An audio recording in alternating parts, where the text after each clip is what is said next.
All right. Good evening, ladies and gentlemen. This is Frostbyte. Thank you so much for coming in today. I want to thank you all for being here and get ready for a fun discussion. We pulled a lot of information together. There are a couple things that I want to say up front, a couple disclaimers, if you will. Number one, the information we're talking about, we're not attorneys, we're not judges, we're not legislative officials, we are not legal counselors, we're not economists. We're a couple people who are interested in this hobby. We have a good understanding of a bunch of the pretenses that are happening here. We've talked to a number of people. We've done a lot of research, and we want to bring what we know to you. Stop some of the craziness that's out there about, everybody has to collect something. But really just kind of talk about what we know right now. Discuss. That's basically what we're here for, is to discuss. And keep in mind, you're absolutely right. Nothing is written in stone yet. So it's a discussion. There's been an executive basically tell to somebody, hey, this is what I want you to do. Is he within his rights? We're going to talk about that. Is it legal? We're going to kind of bypass that question because even the lawyers and the judges are discussing that right now. So who are we to say yes or no? But we are going to be talking over a couple of the items. And right now I have somebody who you guys know quite well, Miss Paula Bloom. Hey, Paula. Hey, surprise, surprise. Surprise, surprise. I told you to be up in a second. But I've invited one or two other people. I haven't heard from my fourth guest, but hopefully the third guest will be able to join. Me's like, not her. I know. Sorry. Wah, wah. Yeah. But basically what we want to do is we want to just kind of go over a couple things, dispel some of the concerns that are here, and really just talk to you guys about what's going on. So the first things first, is the penny going to die? No. What was said is the stopping of production. Now, when they talk about the stopping of production, Paula, you said you pulled the numbers. You want to talk about how many numbers have already been minted just in the month? They have already minted 242,400,000 cents for 2025 between Philadelphia and Denver. Yeah, already. So they're not hurting right now. I mean, we're only in the 10th of February, and we already got 240 they've already minted. Yeah. They've already minted more nickels so far than they did the entire year last year. So. Yeah. So first off, let's take this in context. Okay. The mint is moving forward. The context was, hey, Department of the Treasury, we want you to stop the production, the current minting of pennies. That was it. It's not we're getting rid of pennies. The executive on a plane on the way to the Super Bowl. Yeah, exactly. With a bunch of media there, and 30,000 feet up in the air. Exactly. So what does that actually mean? So let's kind of talk about that a little bit. So first off, when we look at stopping the minting production, for those of you who aren't aware, in order for the United States Mint to process any coin, there has to be a law passed. Period. End of story. There has to be a coin act. There has to be descriptions of the metallurgical makeup. They have to talk about the denominations, what's going to be on the coin. They have to talk about the general numbers, anything that they're sponsoring. It has to go through a huge group, CCAC. It has to go through a whole bunch of things to be able to identify, yes, it's good, we're okay. As you've heard us talk about before, we've talked about things like national security. Are there any concerns with national security? Once that's done, everything is good. Then Congress signs off on it and it gets signed into law. Once that happens, then the mint is given authority to begin processing those. So you can't just go and say, we're done, we're going to stop, we're going to finish. There's actually a law preventing that from happening. So Did you send the link to him in his email? I did. Yeah, see, he said you said 8:30. I told him twice. We went to a bunch of different things, but it's all good. Okay. I did tell him 8:30 originally, but I did correct. But again, folks, just kind of understand the general pretense, right? We've talked about CoinAx. I did a whole thing on CoinAx all the way up until 10, 15 years ago. But there's a lot of law, there's a lot of legality going on. Now, yes, Eric. Hey, what's going on? Is the half cent the only retired type coin? It's the last cent that the U.S. government canceled. The half cent. Mm-hmm. So the 3-cent nickel and the 3-cent dime, they just expired, right? Those aren't cents. Well, they were a nickel and a dime, but they expired, right? Yeah. They just didn't renew them instead of shutting them down. So there's a couple of things that I want to go through. So first off, let's do a little bit of legalese and talk U.S. Constitution. You good for that, Paula? Yeah. you are, so you could just go right ahead. I am. So the first thing I want to talk about is everybody talks about Article 1, Section 10. And if you don't know what it says that no state shall enter into any treaty, federation, grant letters of marque, reprisal, emit bills of credit, make anything gold or silver coin, but intend a repayment of debts. We've heard about this when I talked about the Texas legislation about the gold being backed here in the Texas dollar.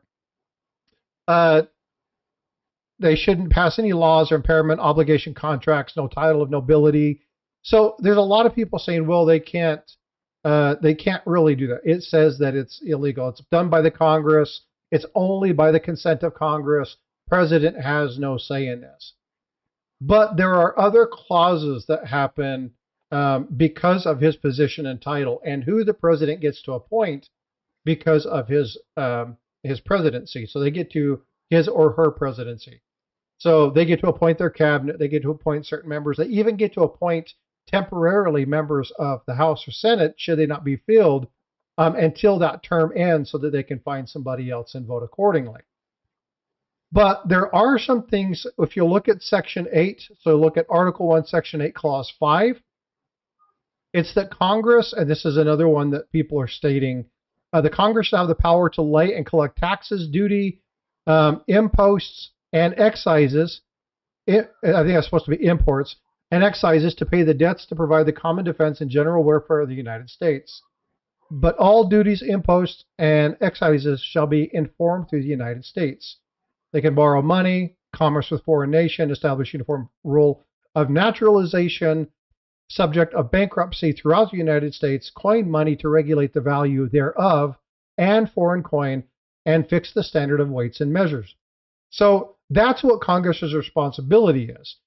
But if you go to Article 2, Section 3, and you read the presidential disclaimer that is found in the White House. Now, all of these items are found in the description. If you want to know where I got them, you want to look at them, the links to all of these are there. I want you guys to be completely informed. So all of these links are already posted. So full on transparency. You know exactly where these things come from. But on the White House, and I'm going to stop everybody real quick. This came in Obama's time. This came in Trump's time. This came in Biden's time. So I looked at all three presidents. I posted the two. They're exactly the same. This is the position of the president. And I want to read something here. It says, under Article 2 of the Constitution, the president is responsible for the execution and enforcement of the laws by Congress. 15 executive departments, each led by an appointed member of the president's cabinet. Okay, that's really important because when you're talking about the Treasury, again, we're talking about appointed individuals, okay? Now, they reference CIA, EPA, and some of the other appointed, along with Federal Reserve Board, Security Exchange Commissions, judges, ambassadors, etc. Okay, so there's a long slew of people who the president gets to appoint. Now, the president has the power to sign legislation into law or veto bills. We know this. And with that, they have the opportunity to execute orders or direct executive officers to or clarify, help with implementing existing laws. Okay, so that's a big deal. We have the coins, they're already there, they're already in law, not a big deal. Here's where the little zinger comes in, okay? And this is, although the president may fulfill this requirement, when the powers come, several responsibilities among them are a constitutional requirement from time to give Congress information on the state of the union, recommended to their consideration through measures, and he shall judge us as necessary or expedient. Now, if he considers something expedient, now, the thing here is he doesn't have to do this in an inaugural year, obviously. He's not elected until, or inaugurated until end of January, February, so he doesn't have to do that. But if he deems that something is expedient, he can take action on it through an executive order. And I believe this is what he's done. Now, he can't change the law, but if the Secretary of the Treasury deems that they've already minted and have enough pennies, he's in his right to say, yes, we can halt production. And that is 100% legal. That is 100% within his right. So from that, it's not Trump or the president saying, stop. It's, hey, I want you to stop this. He can look at the information, and if the information is in fact, yes, we have enough, then he can stop it, no problem. And the fact that they've already minted 240 million of them in up until February is a pretty good indicator that we're probably on target to do that fairly shortly. Will they do that? That's what we don't know. Now, will they go farther? And that's where the legalities come in. So I want you to guys have a good basis on this. So he does have the opportunity. He does have the right to tell people in his cabinet and through those people that, hey, I would like you to and do this. Again, now it becomes legislative and judicial gets involved and they want to check that. We've seen this through multiple stages. But one other thing that I want to read you, and it's going to take me a second because as we were doing this, I just closed something. But this is taken from the Associated Press. Take it or leave it for what it is. I'm going to read it exactly what it is. But this information came from an interview with Lawrence Tribe and Carl Loeb. They are professors of constitutional law at Emeritus and University of Harvard.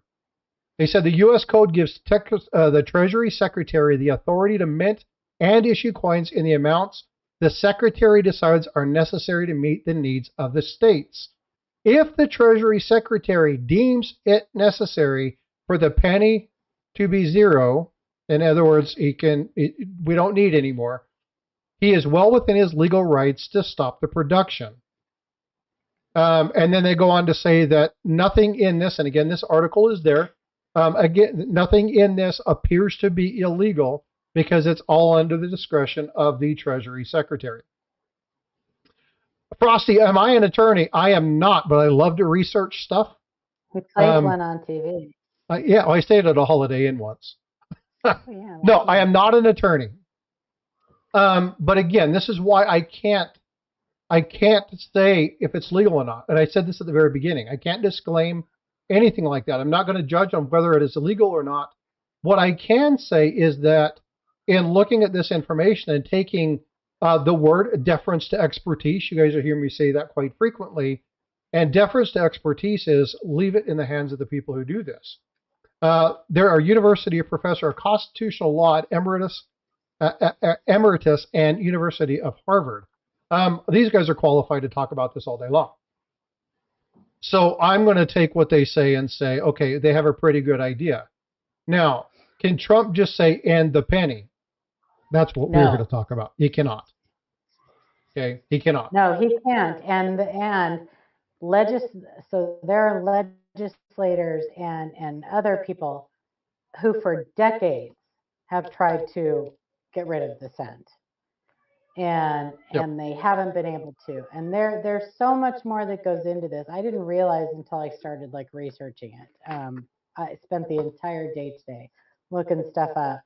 And there is so much. So I love my president. I love my president. I'm so happy he's our president. And you guys, whatever your opinion is, that you're allowed it. It's fine. However, my president's a big blowhard, and he says stuff, Yeah. and people take what he says and they run with it. Yep. You got to be careful with that. So he may have mentioned, hey, maybe, I just heard that it costs 3 cents to mint a penny. Is that true? Yes, Mr. President, that's what I read too. Well, maybe we should stop producing it then. That's a great idea, Mr. President. Now, this happened at like 35,000 feet up in the air with an entire press pull all around him. Do you think maybe the story's gotten a little bit out of hand because they didn't have time to do any research? So, hi, friends. What's up? Good morning. So, Y'all know that voice, right? If you don't know that voice, that is the famous or infamous, however he wants to classify himself, Mr. Coppercoins himself, Mr. Chuck Daughtry. We're in a problem. I need that shirt. How's everybody doing today? Doing well, sir. Thank you for joining. You're welcome. I appreciate the invite. I didn't hear the ding ding when you came up, so I apologize for that. Oh, it's okay. I've only been here for about 5 minutes. I've been watching you read laws. 5 minutes. I know, right? Well, a very interesting thing, although I really kind of wonder, and this is just me, but I'm not that great of a fan of continuing to make Lincoln cents. I kind of think it's a bit. I think it's a bit on the wasteful side. Yeah. But I really think that the government should be chasing the pig and not what he left behind, because that's what he's doing. In order to get this really taken care of, they need to chase the pig. Get rid of the dollar bill, the $2 bill, and make a dollar coin. It lasts for, make it out of an alloy that doesn't involve a volatile metal like zinc. And you can make as many dollar coins as you want for 10, 15, 20 cents a piece. Instead of making dollar bills for more than $1 and $2 bills nobody cares about or uses. Yeah. And you would save tons of money. But the problem is that they've got lobbyists all in the right places, keeping them in business doing what they're doing now. You've got the zinc people, you've got the copper people, you've got the cotton people and rag linen and all that good stuff, and the people who make the rag linen paper that they use to print the notes. You've got the BEP in Washington, and in Fort Worth you've got the mints that are minting the coins, and they're all like this, trying to figure out who's going to do it. And best when you have a fight that you just leave the fight alone, because nobody wins. And I think that's what's going on. Is we've been trying to get rid of the Lincoln cent since 1985. Mm-hmm. Decades. And it hasn't happened yet because the lobbyists get involved. So everything I read, he can certainly cease production. Here's what else I read, though, that a lot of people didn't think about, and I didn't think about it either. So it costs 3 times as much to make a cent, and it costs twice as much to make a nickel. Yep. Okay. If they cease production of the cent, they have to increase production of the nickel. They are losing money no matter what they do. Sure. They're just losing money no matter what they do. Now, I did mention to Frostbyte, I said, so maybe what they're doing is by ceasing production is they're giving these because we get all our planchets for the cent from third parties. I think there's 2 different distributors now that we use. Maybe what they need to do is let more companies into battle for contracts and lower the cost that we pay these third parties to make these planchets. I don't know. We do know that there are new technologies in making dyes, so they can certainly start producing dyes as needed. Yeah. With all of that CNC and laser equipment, right? Uglier and uglier they get. But how much uglier are you going to get? Well, him or the coins? Really? No, I mean, well, the shields. No, come Like, on. clarify your comment. Don't set me up like that. Chuck knows I'm Shield kidding. send. I'm just saying. And we know how slow government works too. Even if they decided that they did want to cease so to remove the cent completely from circulation takes an act of Congress. It's going to take legislation and everything else. It's not going to happen in my lifetime, I don't think. And it was almost a disaster from everything I read for Canada and these other countries that removed the cent. It ended up costing them quite a bit of money because they had to do a buyback program and they had to increase the production of their other lower denomination coin. So it's not as easy as people always say, well, Canada did it. Yeah, they did. But go back and read how much it ended up costing Canada to do that. It would cost a lot of money. But that's not what he wants. No, what was it that Canada? What was it that Canada did again that you were mentioning? You mean getting rid of their cent in 2012? Yeah. Okay. Yeah. Because they had to do the buyback and then they had to refine their coin, the metal and stuff. Yeah. Bahamas did it in 2017 or 18. Like Australia did it. But go back and read. It ended up costing them quite a bit of money to do it, and it was a huge pain. Well, and you're going to have fights forever on this sort of thing because if you've got prices with tax that end up being like a 3-cent ending, where it comes to using cash, they're going to round it up to the nickel because that's the only way you can do it if you don't have cents. Right, and who's that going to cost? It's going to cost the consumer. Well, right? unless it ends up, let's see, anything above 2.5 would go to the next 5. Anything below 2.5 would go down. It would be just like a simple, And it's supposed to, it's supposed to even out the ones that go down and the ones that round up. But I guess that really kind of depends on your tax structure and how you price your items, because there are ways of pricing items to make sure that the final number always comes out above 5. Now, I have a challenge.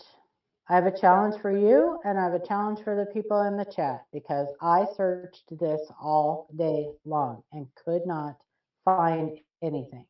Now, I do know that the Mint is a bureau, or whatever word you want to use, of the United States Treasury. However, the Mint, from everything I can find, is self-funded. They are funded through sales. They sell their circulating coinage to the Federal Reserve. They sell bullion coins to bullion dealers. They sell the other stuff to us suckers. And anything left over at the end of the fiscal year goes back into, it's like this revolving thing. The government does not fund the US Mint. So what is the government trying to save? That's what I want to know. If they're looking at agencies and trying to save the government money to pull back some of the money that's basically out there, fraud, waste, and abuse, what does the US Mint have to do with any of that? Because they don't fund the US Mint. So that's where I got confused today. I'm thinking he wants to save he's saying that it costs the government all this money, but it really doesn't, because the US Mint is just it funds itself. The government doesn't fund, maybe they buy equipment every now and then or something, I don't know, but as far as producing the cent, that's all on the Mint. That's all figured into their budget. So I have a complete thing here, and I'll let everybody else. I'll put this in the chat and let everybody else read this and go through it and see what they can find. But everything I find says that the government does not fund the U.S. Mint. It is called the Mint Public Enterprise Fund. Mint operations are funded through the Mint Public Enterprise Fund, and it is a revolving fund. that does business with the public and the Federal Reserve. They sell circulating coinage to the Federal Reserve, and uses balances in the account to ensure the operating supplies and materials are procured in order to produce inventories for future sales. So if that is true, if the government really does not have a hand in this as far as funding, then this whole discussion and this whole point is moot, right? Not necessarily. No, because again, if what is the estimate? I think somebody said it in here. Mike for Democracy reports said it'll save 85 million a year.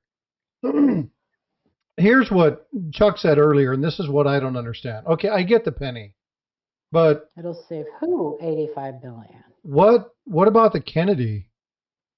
Right? Who's used that? I mean, like literally, who's used that in the last 20 years? Well, for any kind of the mintage is a lot lower in the Kennedy half, and it costs a lot less to produce. The cent and the nickel are the two losers.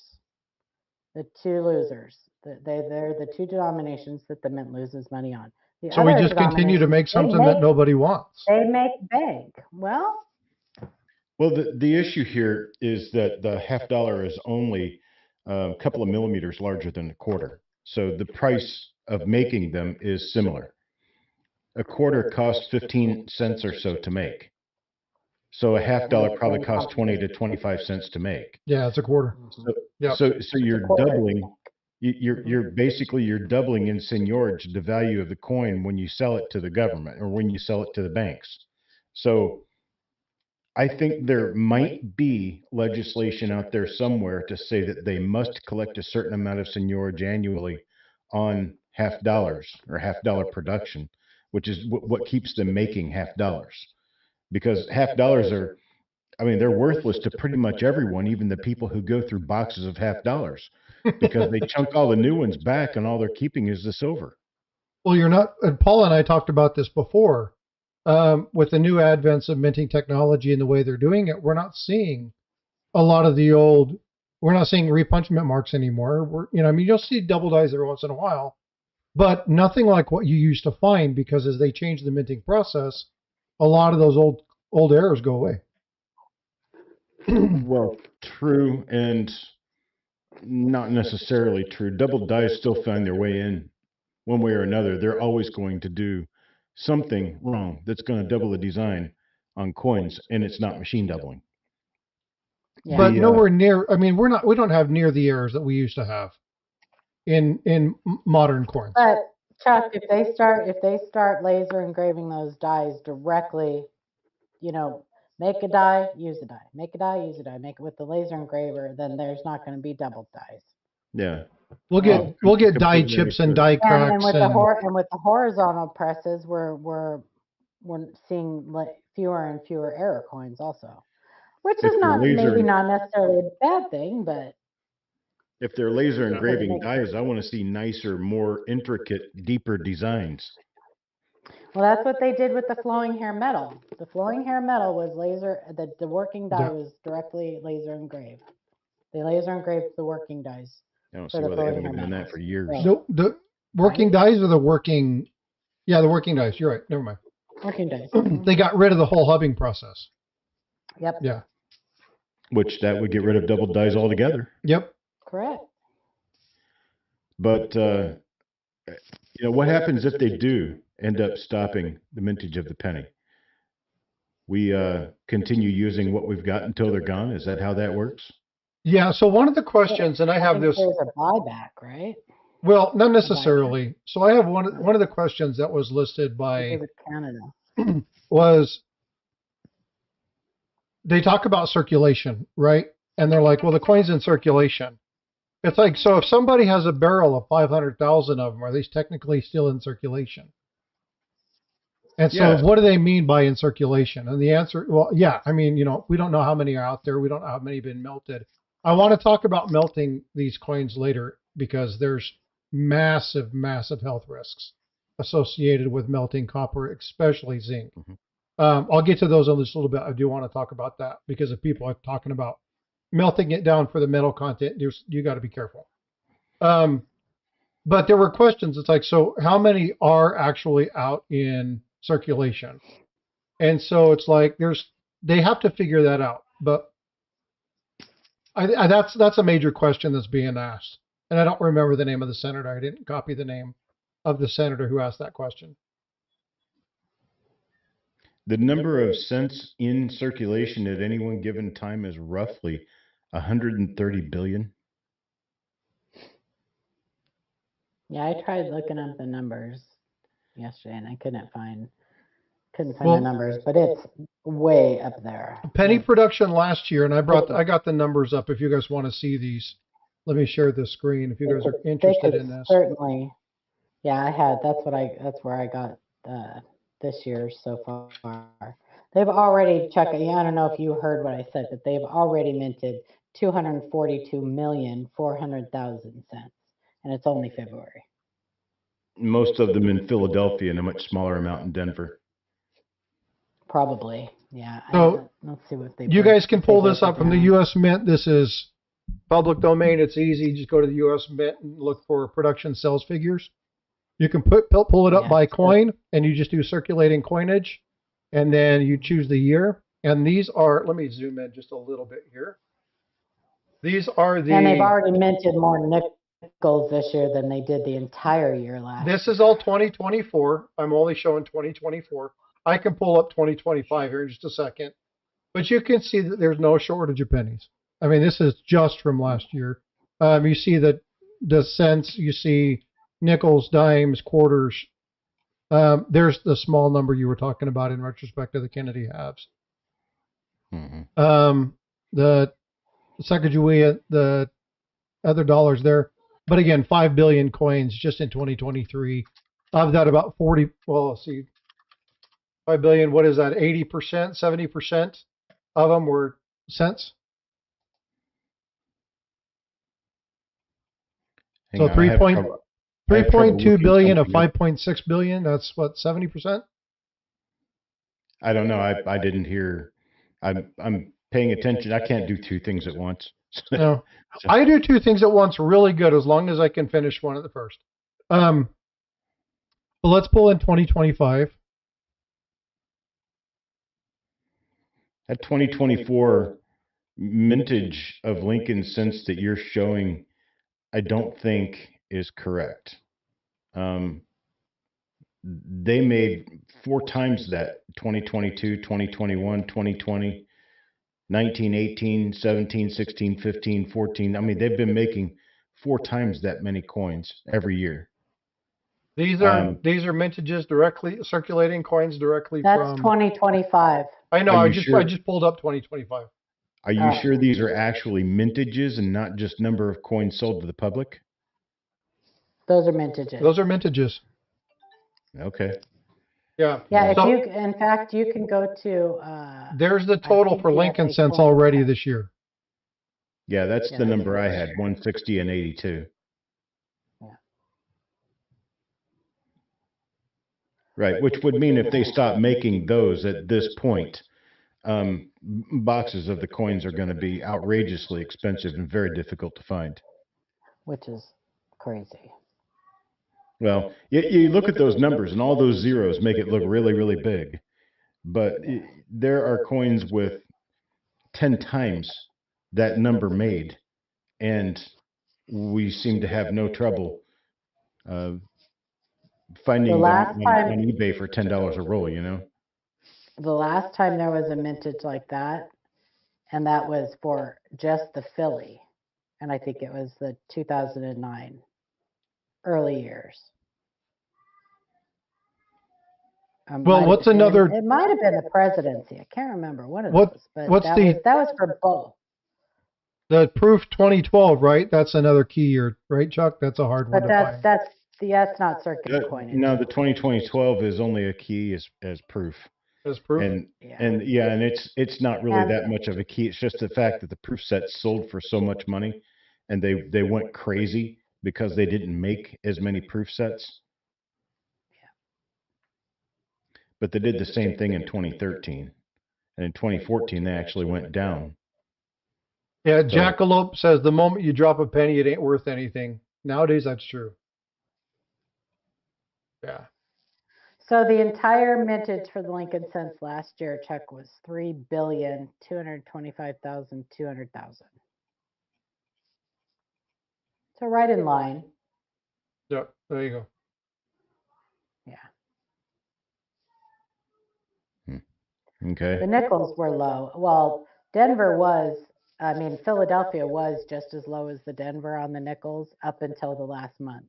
And then they minted like 50,000 of them or something.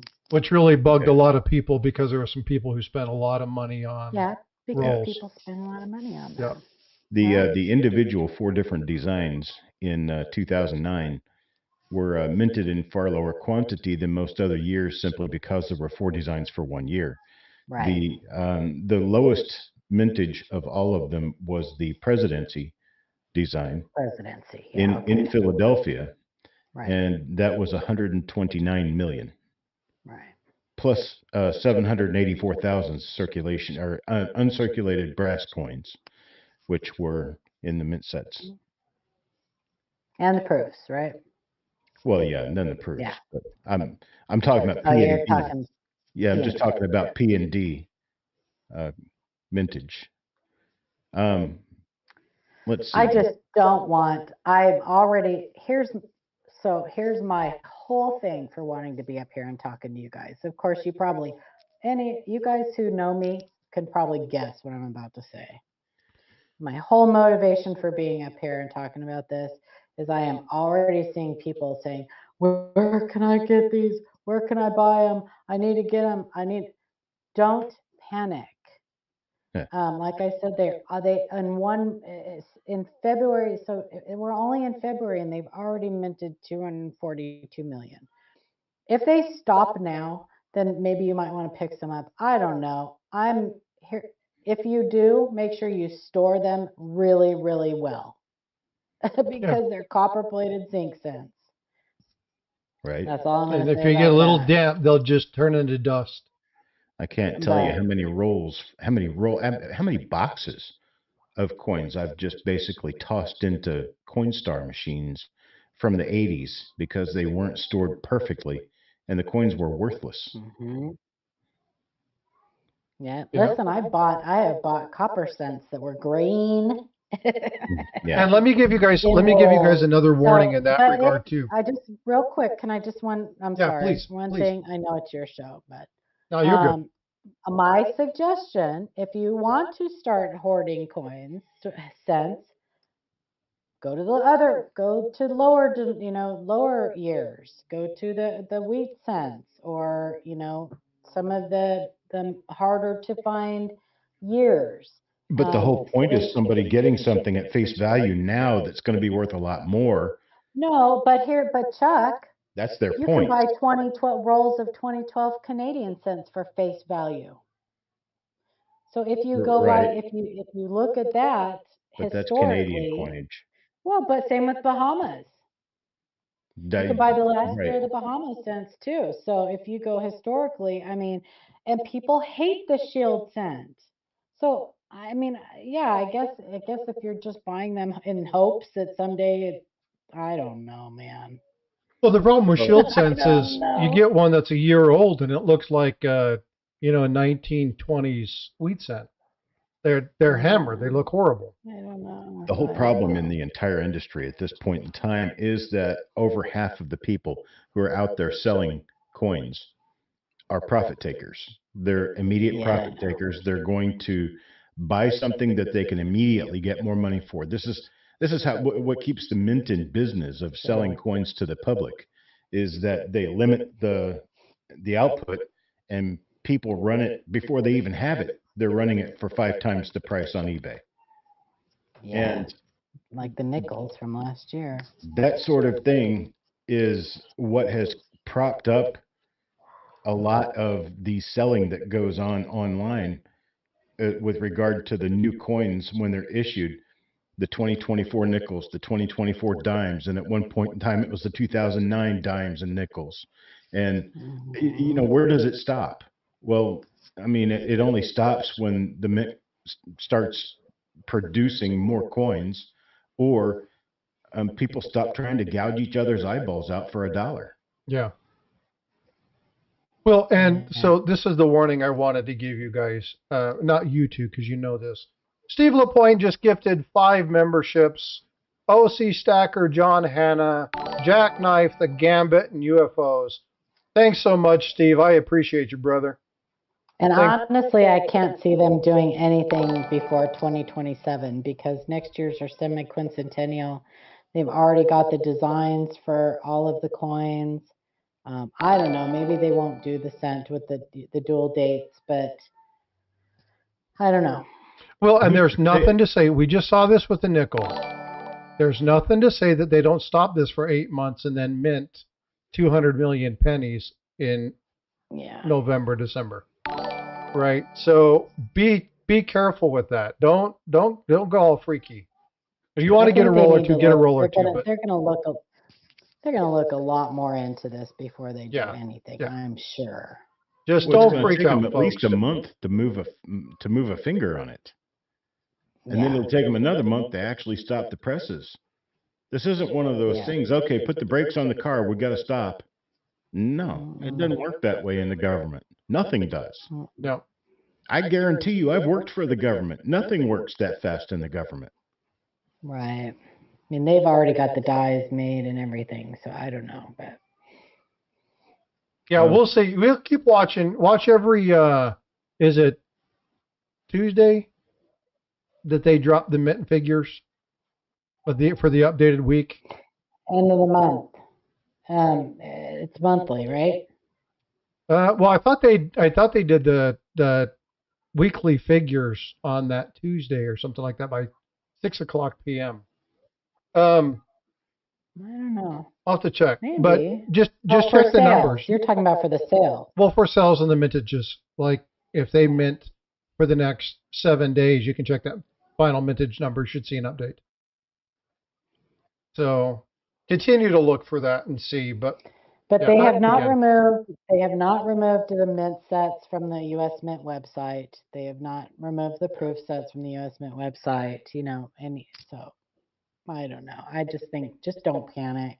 Well, I don't think they're going to remove anything. Go to your bank and why would they remove anything? They're not recalling things. Yeah. No, they're not going to remove anything. They're not recalling them or demonetizing them. They're talking about stopping to make them. Yeah. Right. No, I'm saying that the proof and the mint sets don't come out until the end of the year. Okay. Till fall. So they haven't made them yet. So if you're interested in wanting to know the mintages and stuff on the coins, there's that link. You can click on it. You can navigate through the mint site and check out the mintages. So hopefully you guys find that useful. Your best bet is to become friends with your teller at your bank. Jeez. And say, hey, if you get any of these 2025 rolls in, because they can see through the little holes in the boxes and stuff, give me a call. Just start going in and buying boxes of cents. My nearest bank branch is 27 miles from my house. I've only been inside of a bank one time in the last 5 years. Well, you know people. Well, mine is like 900 miles away. Yeah. Right. So I have to use shared banking. I can't. Mine's located in another state, so they don't even have the bank that or my credit union here. So I rarely go to a bank for anything. I go for boxes, and if I have to change in coins, but other than that, yeah. And I don't have a branch where I could take coins and dump them. I've got bags of junk wheat. I mean, not junk wheat, junk memorials and shields that need to go someplace because they're 1 cent a piece. They're, mangled up, eaten up stuff that just needs to go to the bank or wherever. You know they don't do that buyback program anymore for mangled coins. They don't have that program anymore. They got rid of that. I don't know. It doesn't matter to me, really.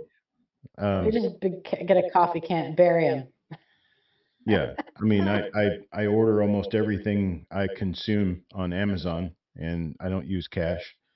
Um, I buy my gasoline with a card, don't use cash. Uh, every time I go to a restaurant, I don't use cash. I use a card only. Um, I think I've picked up maybe $3 worth of change in a year, and it used to be a lot more than that, but lately it's just gone down to a point where we don't generally use a whole lot of cash anyway. And we were talking, what was it, probably 10 years ago, 10 or 15 years ago, um, about dropping the whole idea of cash in the first place. And Well, they're talking about CBDCs, central bank, but that's bad news. I really hope they don't go CBDC. That would be I bad. don't know. well, You start talking about that stuff, I'm tuning out. Yeah. well, that kind of stuff, gets into conspiracy theories and all other sorts of things that I don't even want to touch. Yeah. But the whole point, though, is that the overall general public use of cash has gone way down, especially coins. And the only reason that they make as many coins as they do is because so many people throw them in jugs in their closet and never spend them because they're too much trouble to spend. I bet just in forgotten jars and satchels and purses and bottles of pennies laying in the public houses of 300 million Americans, there's probably billions of dollars in coins just sitting in people's houses. In the cars and junk lots, Oh yeah. And in the couches. let's not even talk about the billions of coins that are sitting in vaults in different Fed Reserve banks that'll never be used because they were forced to make and order the coins, even though nobody wants them for circulation. We're talking about Susan B. Anthony dollars. They still have most of the circulation of 1981 Susan B. Anthony's are still sitting in vaults. How long ago was 1981? A little bit. I feel like Yesterday. 44 years ago. A little bit. Yeah. A little bit. Yesterday. Well, and that was one of the discussions that I was having with a buddy of mine. I'm like, look, you have to understand that there are so many coins stockpiled at these places that, I mean, they have to inventory. And one of the things that when I go to the bank to search coins, the one thing the ladies like is, if you're going to bring them back to me, for God's sakes, bring them back to me in a full box, right? Right. Please don't bring them back to me with only 25 of 60 or 50 or whatever in a box. Please bring me back a full box. And it's like, well, if I'm not going to roll them, I'll just throw them in the Coinstar. It's fine by me. I don't get charged a surcharge for using it at the bank.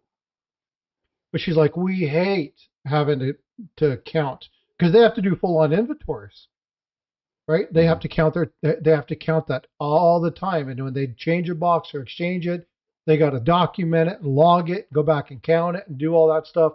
It's a royal pain in the butt. And some of these places, like these old hoards, I mean, I haven't seen one for a while, but the Big Sky hoard with the Ike dollars, right? How many Ike dollars was that? 215,000 Ikes or something like that. A massive amount of Ike dollars in the Big Sky hoard. So that I may have that number wrong. I can't remember exactly how many that is. I should remember that. But yeah, so there's banks that have mounds and mounds and mounds of God knows what. That's why it's so hard to say what we actually have as far as coin numbers, because we just don't know. We really don't know. I don't think there is. I mean, I don't think there's any way of knowing, because you're not going to get everybody off their derrieres to take in their bottles and bags full of coins. Right. And who's going to count them anyway? Who could afford to do that? Unless you're giving half of face value for the coins and using the other half to pay the people who are doing the work. No one's going to do that anyway. I'm not taking my pennies in for a half a cent. Right. That makes no sense. No. sense. I'll just wait until they stop making them. Then everybody starts running really short on them. The banks are offering $1.50 a roll again. Yeah, it'll be interesting to see what happens there. But yeah, they're not gonna end the cent program without an act of Congress. That's just not going to happen. No, and like I said, I really would like if any of you guys, if any of you guys find any documentation out there from the Department of the Treasury or whatever, that has anything about the mint being, how much the mint is budgeted or anything like that, that the government funds them at all. I would really like to read that because I searched everywhere today. I searched everywhere and all I could find was the Mint's report. So this is what I found. It was the annual budget. So it was the Congressional Budget Justification Annual Performance Plan and Report. That's what I found. And in this report, everything I read tells me, the way I'm interpreting it, maybe I'm interpreting it wrong, I don't think so, that the mint is self-sufficient. And that if there is, and they pay money to the Treasury Department, but I don't find anything that the government funds the mint. Nothing in there, but any budgets, nothing. And when you read and they say, yeah, it costs such and such amount a year to produce cents, well, it does, but it's not costing the government that. We can follow up with Matt and Mike. They may have a contact. I seem to remember Ventress saying that the mint is not funded by the government. I seem to remember hearing her say that. And again, this is where I don't. The way I thought she said it, and again, I'm totally up. There's a great chance that I'm wrong. Was that with the exception of the machinery, they receive no other funds from the government. Right. So they pay for their equipment, which means they're partially funded by the government. So, but that has nothing to do with what we're discussing today. That he's the going machines to are the cut core out of printing. the cent because it costs the government. Because the whole point of all they're doing, all of this that Elon's doing and Doge and everything, is they are looking for fraud, waste, and abuse. That's it. They're just looking for they're looking in the military everywhere. They are looking everywhere in all of these government agencies and stuff. They find plenty of them without ever leaving Washington. They do, and that's the beauty of it, right? So when they started talking about the U.S. Mint, and then I was reading this, I thought, well, why, if they aren't funding the U.S. Mint, then why are they worried that it costs 3 cents to make a cent? Right. Yeah. So, yeah. I don't know. So if any of you guys find any information, you see me around, or you know how to get a hold of me, email me or shoot me a message or something, or email Frostbyte and he'll send it to me. I really would like to read something about that. I don't find the U.S. Mint in any of the government's budget anywhere. So any government agency, and I mean, it would be under the U.S. Treasury, but yeah. Well, they changed that. I don't remember the year, but they actually changed that. There was a public law. I wish I would have documented that. But there was a public law that actually forced the mint to become pretty much self-sufficient. Self-sufficient. But I don't recall the public law number. I can pull it up in just a few moments if you guys want me to actually pull up that public law and tell you what year it is. Because I think I still have the article open somewhere. So I can look through that if you guys want to know what that is. Yeah, yeah. I don't read governmentese anymore. I give up that language. I just don't think it's going to be as easy as people think and the way they're talking, because I think if they remove the cent, then they're going to have to produce more nickels, which will still cost them more money. And whatever, I don't know. Math's hard, man. Hey, Weldon Carey, what's up? Thanks for being a member, Amy. Thank you for being a member. Appreciate that. But I'm with you, Chuck. It would not bother me one iota if they did remove the cent. It really wouldn't. I would still, because I don't really look at the new cents anyway for stuff. Well, there are a lot of people that do, but I'm still looking at the old stuff that they've minted for varieties and errors and stuff. So, and I don't necessarily. Yeah, that's what he says, that it would save the government money. But I think what he's trying to do anyway is just get rid of the waste.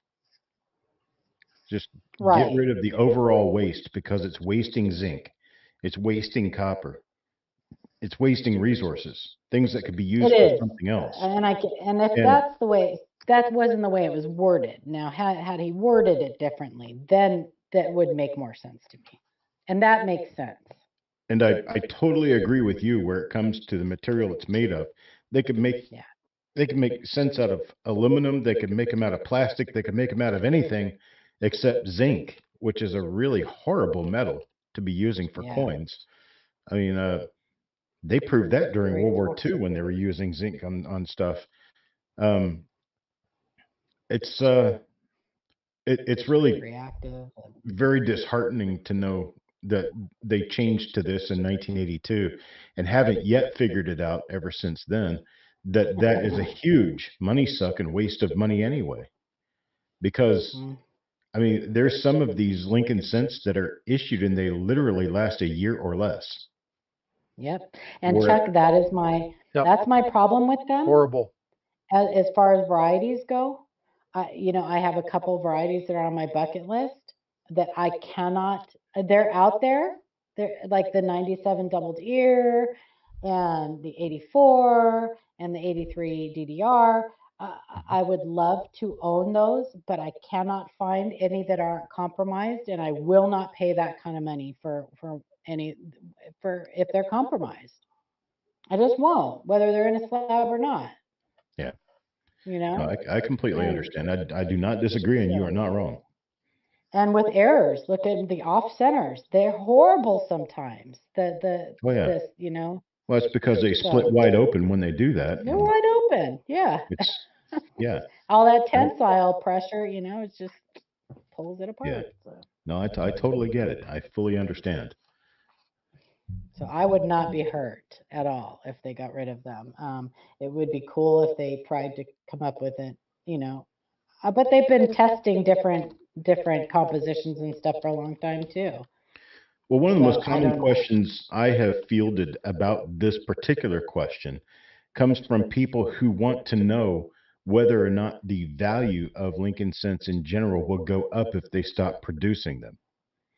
And my answer to that is no. I don't think so. All of the coins already minted are already minted. You're never going to get one more 2023 Lincoln cent than is already made. By law, they can't do it. Yep. So whatever is out there from 2023 drives its value. The fact that they don't make 2025 cents does not drive the value of 2023 cents. So don't let people gaslight you into believing that you need to go out and buy all the pennies you can because Trump's going to take them all away. That's a discussion being had too. That was another reason for me wanting to come up here, was to prevent that. Because fear of missing out, folks, is a horrible selling tactic, and you're going to hear that. So again, you need to protect yourself from that. And then they're talking. I've seen a conversation or two between people talking about what FDR did when he took away the gold, and he told people they had to turn in their gold. Well, that was a completely different thing. Yeah, that was basically demonetizing gold as a standard versus taking little zinc coins out of circulation that don't have any value. I mean, they really have no value if you really think about it, because I mean, even if you want to buy a piece of gum, it's going to cost you more than a nickel. Why not just use a nickel? Yeah. Yeah. Well, the whole thing about cents is they're not going to demonetize the cent. They never demonetized the half cent when they got Chuck, rid of another thing. Yeah. Imagine how much more time it takes to do a transaction. If they removed the cent, the transaction times would go way down too. Well, I don't necessarily think that they're going to actually even change what transactions happen. I still think that when you go into a grocery store and you buy something and they say that'll be $1.97 and you present your debit card, you're going to get charged $1.97 because you don't have to have the coins to make the change. The only time that that's going to make a difference is when you hand them a $2 bill. You hand them a $2 bill for a $1.97 purchase, and they have to give you a nickel back. That's the transaction time I'm talking about. Yeah. But for the most part, people don't use coins anymore to make transactions. So why do we even need them? Or they just build in a plus 2 cent algorithm into their till, and it just automatically charges you the 2 cents, so you just get an even number. Right. Plus 3% for cash use convenience. Hey, there's a couple of places over by my house that won't accept cash. And we've complained to them, and they're like, we don't have to accept it. There's nothing in the law that says we have to accept it. And it's card only. Like you can go there. Half of the check stands in our Walmart are debit only. Like they're not they're not whatever. There's no cash. So there's a lot of people just that they don't use it. So why staff people for it? All 2 of the working half of the check stands in our Walmart are unmanned and use card only. All 2 of them, because there's like 35 check stands in that place, but there's only 2 of them that are unmanned but working. Yeah, but they have clean restrooms. Well, true. Yeah, their workers have to do something if they're not going to work. Yeah, but I don't know. I know we should all get an employee discount. Right. So Barbara Wall, this has been discussed with 3 different presidents over the years. Yeah. So this isn't anything new. The removal of the cent has happened a couple different times, and they've talked multiple times about changing the metallurgical makeup of the coins as well. So they're always doing that kind of stuff, and we don't know what the premise of this discussion is. And Paula could be right; they could be looking at finding ways to reduce the contracting that is done for the copper planchets. It could be something that's just a power play to reduce the amount of money that they're spending. So we don't know the intent of this yet. I have an entire book on composition, on experimental metals and composition and glass and plastic and stuff that has been tried over the years. Right. I'm getting ready to produce a video about that for Lincoln Sense. Are you? That's the book that's what I have, is the book on Lincoln Sense. Yep. Going to be talking a little bit about the 1965 trials. Oh, shit. Hang on. I'll show you. Oh, your house is falling down. The 1965 trials, the 1973 trials, 1942, of course, the composition change in 1962 that most people don't know about. It's those things that I'm going to be focusing on in the video that I'm going to produce about it. Very cool. But that's going to be coming up on my channel at some point in the relatively near future. I'm talking about the next couple of weeks. Well, in both of the polls on both sides, there weren't very many votes. But 60% said they're not going to be buying. A few people did say they were going to.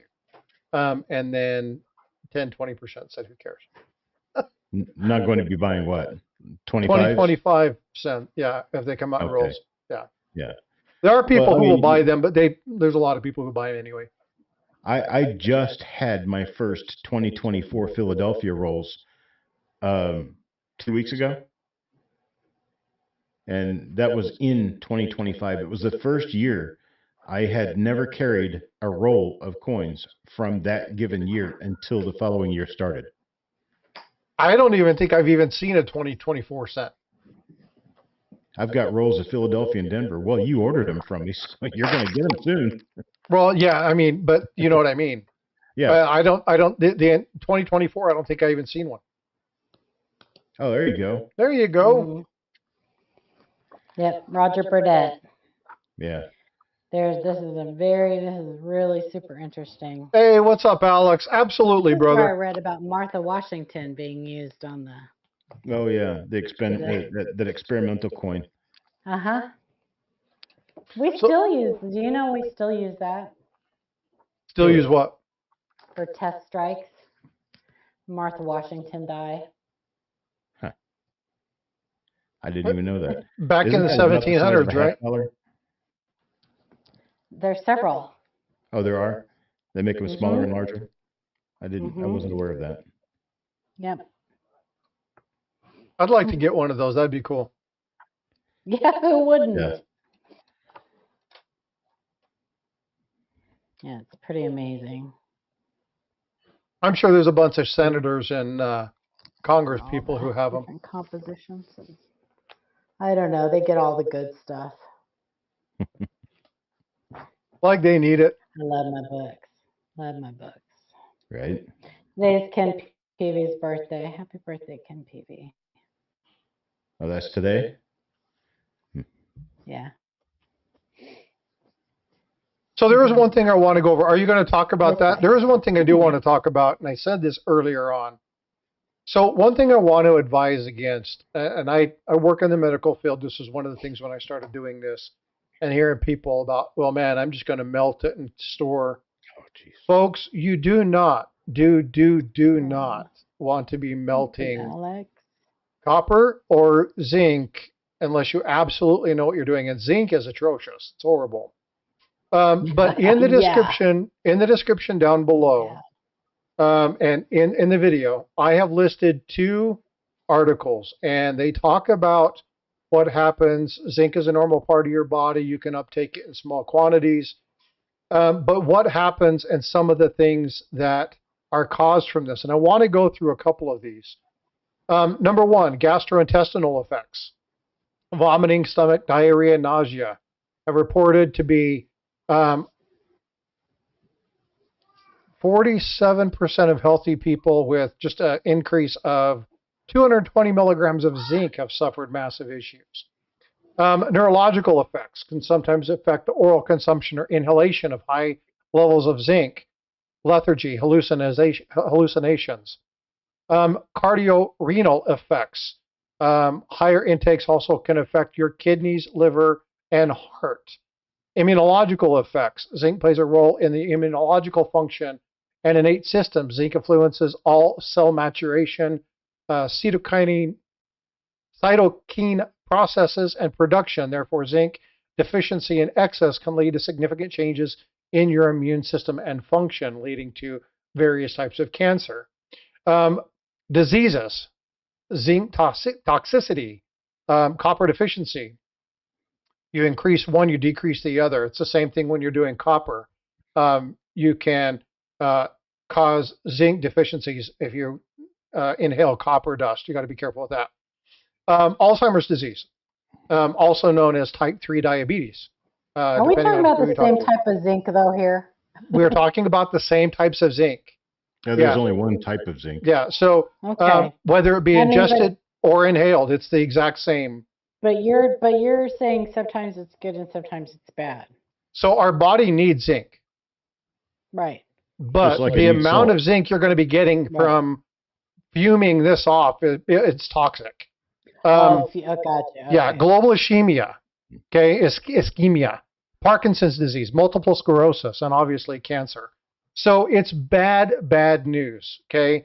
Again, when you're talking about copper, even doing copper, nanoparticles of copper can cause massive issues, and it can also affect antimicrobial agents in things like clothing, which actually put off toxic residue even after the clothes have been cleaned. They give a full-on study. I'm not going to read the entire thing, but the situations are, again, you're talking about pulmonary, you're looking at cardiovascular, lots of types of cancers. If you're going to do it, number 1, proper ventilation is going to be important, but just stay away from melting zinc. There's way too many health issues associated with it. Just be very, very careful it's bad news. So just be But careful don't with panic it. Okay? if your child swallows one. Yeah, it'll tone it. It will tone it. It's It not. comes We're out not really toxic in pretty. small amounts like that. You know, my No, son But went to his doctor because he but you do wasn't gaining. need, but you do need to, you need to be more aware of obstruction than zinc toxicity. right. You know, But my dog ate my stash, and in my case, counting up rolls of coins and counting up coins and bagging coins and all that. From everything Frosty says about the dangers of zinc, I'm going to die next week. well, Bye. it's one thing about touching Nice coins, knowing but you. no, seriously, if you're going to be melting it, and I know people that do it, be very, very careful. It's bad news. Now, Eric, I want to say something, Sarge. It's not against the law to melt copper coins. No. What is against the law is if you try to sell it internationally, you try to put it in bullion form and sell it as a bullion. You can put it in art. You can make arts and crafts from it. But if you try to monetary solely from the copper value, that is illegal. So you can keep copper coins themselves, not copper coins as in Chuck, but copper cents. And you can keep those and transfer them, but don't trade them internationally. And don't put them in bullion form and then try to sell it because that process is actually illegal. You Well, can actually, put it in figuratively, bullion form and keep it for yourself, You can though. press them. You can Yeah, press there's a lot of them. stuff you can do with them. figuratively and literally, because I actually have bags and bags and bags of copper pennies. Yeah, the And biggest they're one there is international. That's the one that'll really get you in trouble. Well, yeah, So, and that goes with any country. but so how? Let me just throw spit it out. a little ring. Don't rush me, Chuck. Let me throw a little wrinkle in this. How is it that you can take wheat cents to a coin shop and they will buy them for more than melt value? Well, because they have a marketable value. That's how. Okay, that's all I want to know. They're collectible coins. They have a marketable value. Okay. It's just like copper cents. You can sell copper cents for any price someone will buy them for. But you're not melting them and turning them into bullion. You're So we're selling. not talking about just melting then. Well, we would be, because if you're just selling the pennies, there's no law about that. There's nothing against that. Well, there's no law against melting them, but they're buying them for more than melt. Well, So they're not you're melting profiting them off of though. it. I don't understand. Oh. They're not buying them for more than melt to turn around and melt them. They're selling Okay. them at a profit to other people. That's my question, Chuck. I'm lost. Is That was my there question, something other than Charles. sugar in your drink? See what I'm happens lost. when you Yeah. rush me? Who made your That was a coffee? stupid- The That was Irish? a stupid question. That was a really stupid question. Okay, I'm glad it wasn't just me who wasn't following. Yeah, I'm like, It was a really stupid question. I just hadn't said anything for a few minutes. I needed to talk. Oh, well, I'll give you something to talk about.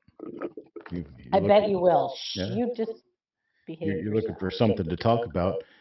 How about the people who would come up with the question? Now, this is just a hypothetical situation because I really don't know or care. But what about the people that would come up with the question of, well, I've been hoarding copper pennies for years because I think they're going to go way up in value, and eventually the government will pull the law that makes it illegal to melt them, and they're going to go up in value. Does getting rid of mintage of the coin altogether as a denomination change anything about the value of doing that? No, I can tell you because that minted doesn't the inverse change, of that is yes. right? So if you find think more, so. it can have an adverse effect on price. But the other way, I would say no. Not if you're just melting them. See, the thing I look at and where I come from on this is the same as are pennies worth more because they quit minting them? No. If My they're in a answer, barrel in somebody's yard or they're melted into a copper bar, they're still not out there for anybody. Like they wouldn't be counted in true. the numbers of, right? My answer to that is due to normal attrition, as it would always be the case for any older coin, they automatically leave us through gutters or parking lots or whatever. That's been going on with the copper cents for years and years. And one of the reasons why you may have a hard time finding copper in your boxes of pennies that you're going through is because since they quit making the copper cents in 1982, there have been more than 10 times that number of coins minted in zinc, and they are newer and easier to get. Thus, the copper cents are naturally attritioned down and out. The older things get, the fewer you're going to find, regardless. The the answer that I would have to that is that the hordes of copper cents are still out there. Copper cents last 25 to 50 years in circulation, even longer than that if they're in barrels or buckets in your closet or coffee cans or whatever. So So no, Chuck, they estimate survival populations anyway. They just estimate the the surviving populations anyway. of Yeah. what? So of coins when they Okay. calculate, the Absolutely. rarities and things like that. There So there it's is just no way to all, actually count them. mm-mm.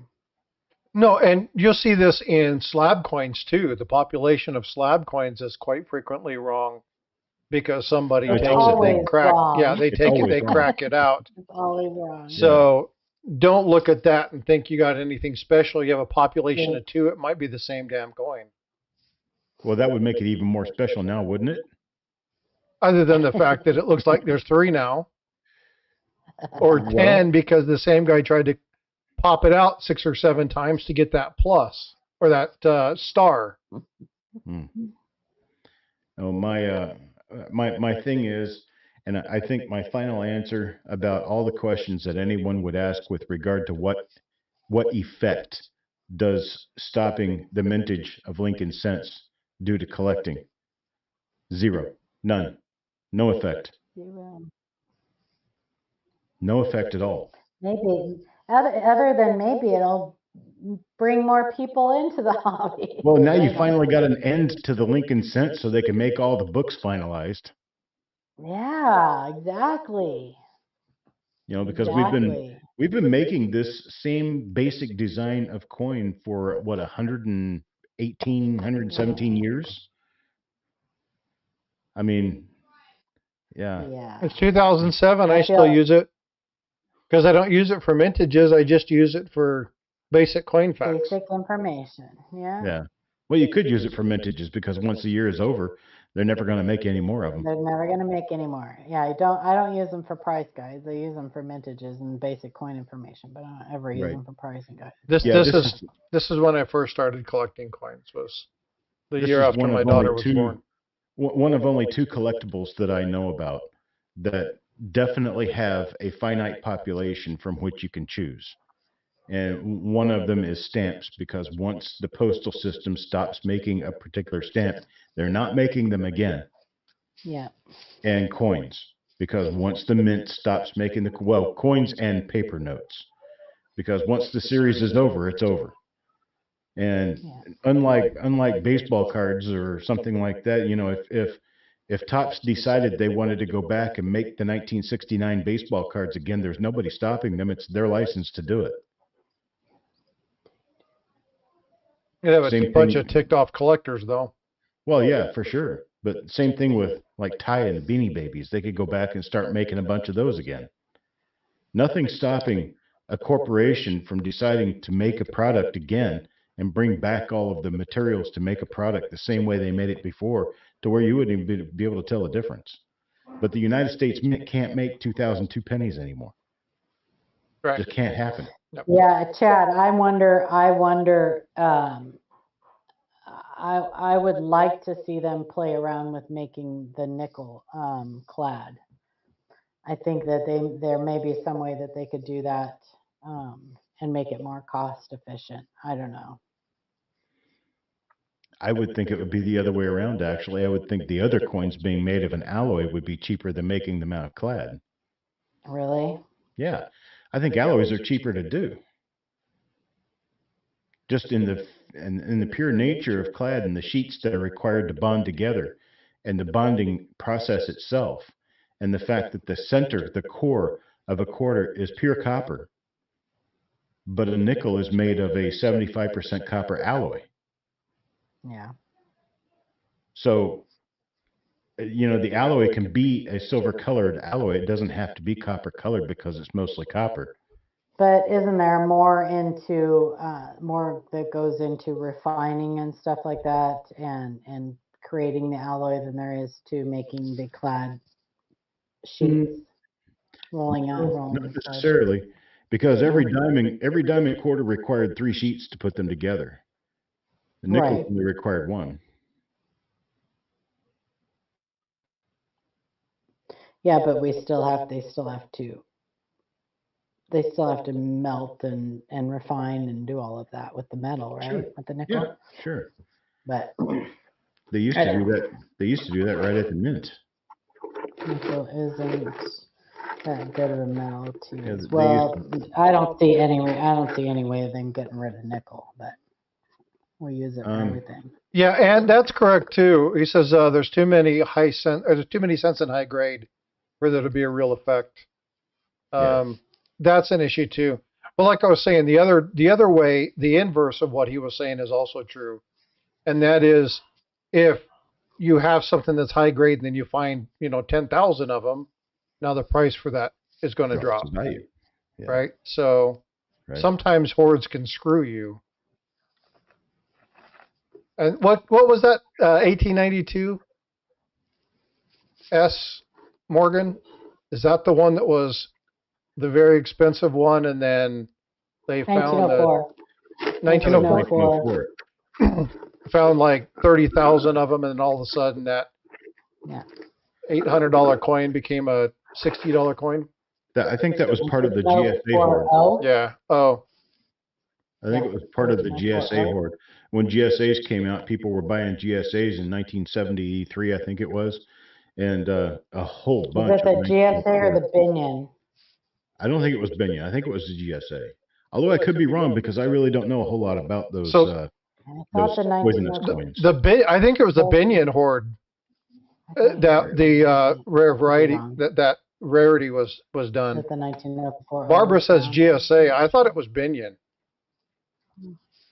I don't know. I tried to look at the Binion's $1 million, and they don't have it on display anymore. Really? No, they took the display down years ago. Because I actually went into the casino and asked them about it, and I found a manager, and the manager says, "Oh, they took that down in like 1994." Well, crap. For the $1 million display? Yeah. They used to have $1 million display. I remember going as a kid and looking at that, and it was just like, wow. Right, $1 million right there. When we were young, my mom she played poker for the house in Vegas, and so I think I don't remember how old I was, but she used to do that. So my grandfather and my grandmother would go there every once in a while, and we'd go see all sorts of stuff and check stuff out, and they'd show us all those cool things. So the Binions, I know of different people, but my mom can talk about pit bosses and stuff that have big names and all the crazy characters that came through. She's fun to talk to about history. I should have her on one day. Now Fremont doesn't look anything like it used to. No, it's dangerous. No, now. I've never been. I've been to Vegas twice and never been to Fremont Street. I want to go. Isn't that where you can do the zip line? Yeah, sure is. Yeah. I mean, I don't know. The last time I was there was probably 5-6 years ago. I'm sure they still have it open, but God, I haven't been to Vegas. So, fill the board. Yeah, the Binion hoard was smaller. The Redfield hoard was bigger than the Binion hoard, and then the GSA hoard was the first one. I watched the a documentary on that Binion.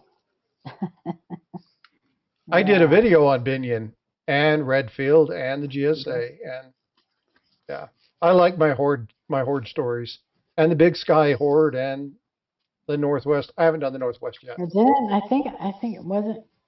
And Binion and his wife get killed. I don't remember. What So happened Binion's there. girlfriend actually killed him. Girlfriend. It was his fiance girlfriend and her boyfriend, who was the guy that he hired to bury the safe out. Oh yeah. Yeah. I remember. Yeah. It was a while ago I watched it, but yeah. Oh, me's gonna be flying through San Antonio. All right, dude. Well, be well. It should be a little bit foggy, so be careful when you fly by here. I'll be briefing leadership in the morning. So today is the 10th. This would have been the day that I showed up to San Antonio Lackland Air Force Base. Woohoo! Oh, nice. And started my 0 week. I actually started my week 1 on Valentine's Day. Oh, But the 10th was my 0 week. And that's why she loves the Air Force. you were lucky. I was dumb enough to go in when I started on December 8th. So I was there for both Christmas and New Year's Day. Yeah. I went in October 3rd. I see you got out of it all before. Well,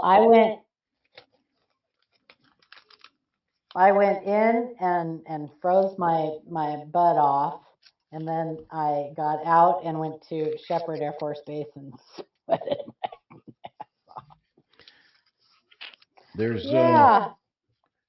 a lot to be said for having a military experience. I see a lot of people that were never in the military and just don't understand it. Yeah, I'll show you something. I just gave this to my grandson. Hang on, I'll be right back. Esprit de corps, man. There's something about it. A lot of people don't understand Right. the relationships that are there. It's a true brotherhood, a camaraderie that, unless you've been around it, you just don't get it. Booyah! Go Navy. Navy beat the snot out of Army this year. What were you in? You were in the Navy too, right, Chuck? No. United States Air Force. Oh, that's right. You were Air Force. You and Paula both.